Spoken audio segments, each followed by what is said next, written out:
nomor kedua lamun teh mah ieu kasalahan teh dibere bau asal salah atau deka panggih jeung jelema teh kudu make masker sebenarnya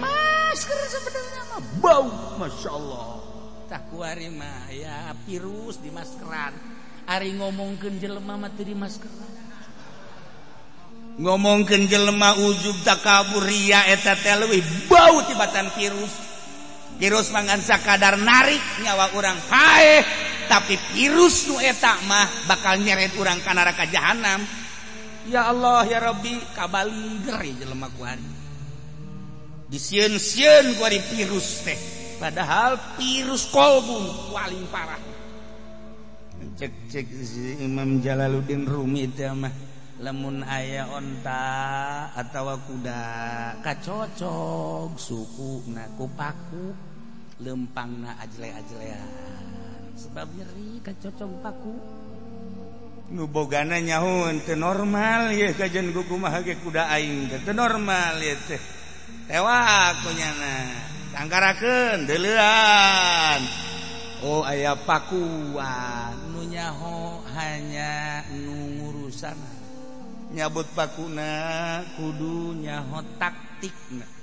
henteu meunang sambarangan sebab ieu tadi nama newel doang tapi kulantarannya lempang pake ajle-ajlean beki jero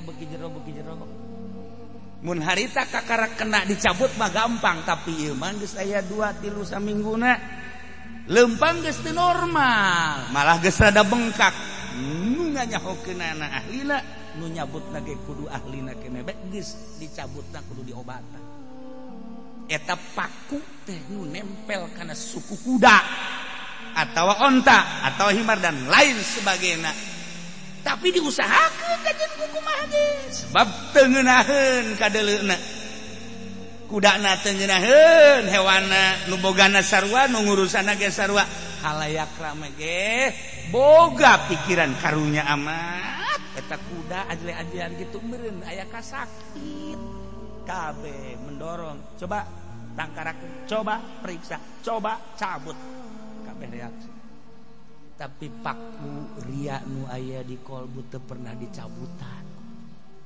paku ujub paku bakar ieu paku nempel di da kolbu makar Masya Allah karim teu pernah dicabut bahkan urang ngaku-ngaku henteu kena paku mulus jasmani mulus rohani hayang nakol bae cek jangan maruhani kumaha meuli tai paku nu nempel nojos kana kolbu teh hanya ahlina nu nyaho sebab ku urang mah teh mah teu kanyahoan jeung makar urang teh dinteukeun le ku urang teh